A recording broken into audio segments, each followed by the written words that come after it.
Hello everyone, this is Pizzscn here. So what you're about to watch is the process of me painting my Game Boy Color silver, like this. Alright? Just a few little disclaimers though before we go ahead and begin this video.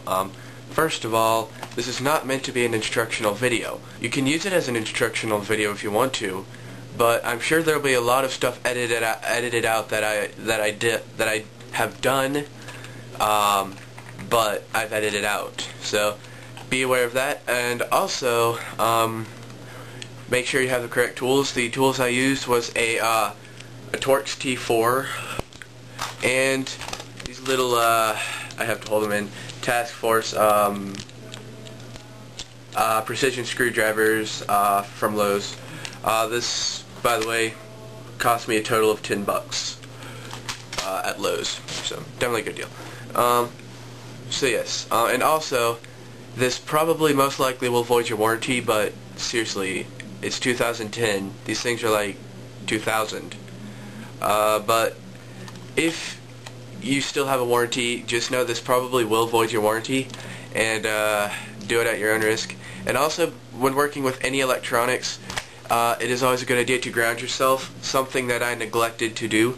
And if you don't know how to ground yourself, because not a lot of people really explain it, all you gotta do is have some sort of piece of metal on the ground near you.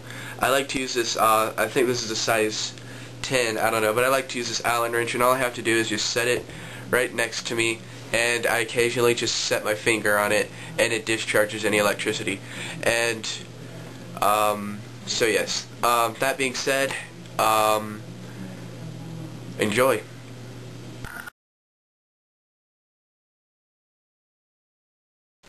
Hello everyone, it's Pizzscn here, and today I'm going to be starting a video series that I didn't really have planned to do until recently, and yeah. What you see right here is a Game Boy Color. This is a yellow model, and a couple things with it. Well, just one thing, it doesn't actually have a speaker in it. I actually needed a speaker for something. I just took it out of this because I rarely use this, but I figured it'd be pretty fun if I tried to mod it, you know? Or not mod it, I mean, maybe I might actually do case modding with it later, but as for now, paint it. That's what I meant to say.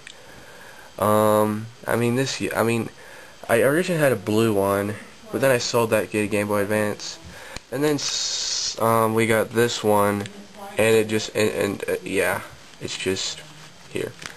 So sweet. Now I'm going to use spray paint, but I'm going to spray it incredibly lightly. And you do not want to, if you're going to be spraying something like this, that, you know, has mechanical parts that, you know, will move and have friction, with spray paint, you do not want to get real close with it. You want to literally spray like a mist onto it. So that's what I'm aiming to do. I'm going to paint, my aim is to paint the actual Game Boy itself white, and then the buttons orange, or I might do it vice versa. Those are the Pizzscn color logo colors, by the way, in case you're wondering. So yeah, I think that this is going to be pretty fun, and yeah, and it's also going to be really easy because this is a very simple device on the inside. So if you've never really seen the Game Boy Color, it looks something like this. You got your screen cover, you got your buttons, A and B buttons, your D-pad, your start select, volume, wheel, your link cable, infrared, and power switch. It's like so. No, there's no sound. There's no speaker in here. Alright, so let's go ahead and begin. This is not my first time being inside of here, so I'm pretty familiar with the insides of it. I actually have taken it fully apart, and it's a remarkably simple device on the inside. So here's the battery cover. Alright, followed by the batteries, so that way we don't die while doing this, but the contacts separate in the process of disassembling it anyway. Alright.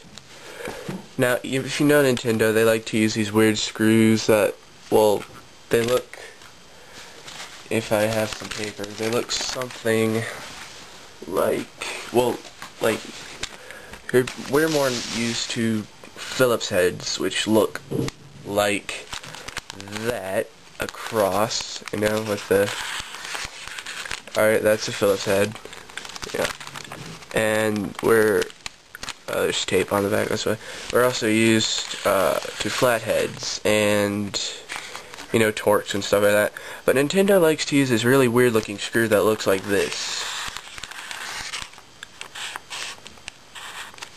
This is Nintendo's screw, the one right here, which is very, very, very interesting, and I don't have a screwdriver to get it out, but I have noticed that if I use this in my little thing here that I got for $4 from Lowe's recently, using this very tiny flathead screwdriver I can use to get them out,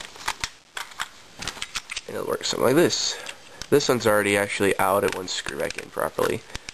I think these must be different sizes or something. So, if I can fish this out, that'd be pretty sick. Really sweet. There's that one. It didn't go in there, I guess it was a little too big for that hole or something. But all I simply got to do is just unscrew it. It does tend to slip a little bit, and you just gotta be patient with it. Yeah. So, alright, I've removed all but one screw, but it'll come out anyway. There's that one. It went in a little funny too. Alright, so here are the two halves of the Game Boy. Let's go ahead and put these screws in a little pile, so that way we don't lose them. 1, 2, 3, 4, 5, 6. Yeah. There's the casing screws. Okay, there's that there. Alright, so on this side we have this little metal piece which we want to get out, which luckily is all the other screws in this device are thankfully Phillips head. But you still do need a precision screwdriver to get to them, so yeah. I use this guy here, which is number 0 Phillips. Just pretty sweet. So, yeah. Now getting these out is pretty easy, but putting them back in is really hard, and it requires a magnetic tip, which these aren't, so you probably want to magnetize these tips if you do get this particular kind, or if this is the kind you have, and if you want to paint your own Game Boy Color like I am doing here.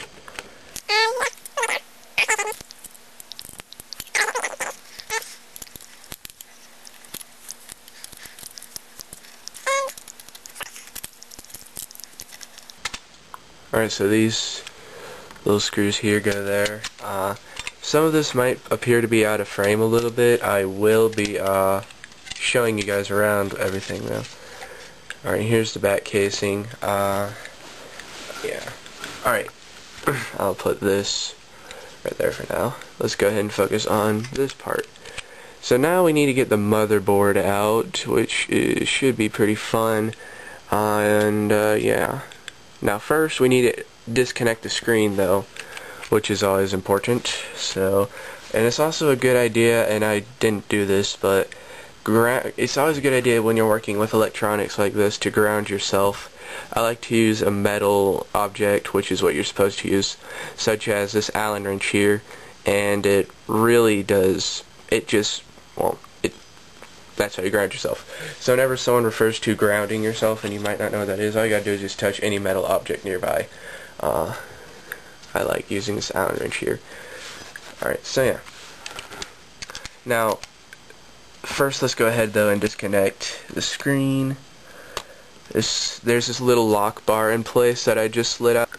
Alright, you see this little black thing there? You can get at it with your fingers, but if not, use like a very small flathead, which is this thing here. And all you gotta do is just slide it up. Well, I'll just slide it up with my fingernails. And slip. And then that will allow you to disconnect your screen. Be careful. It is a little bit hard to get it out, but there you are.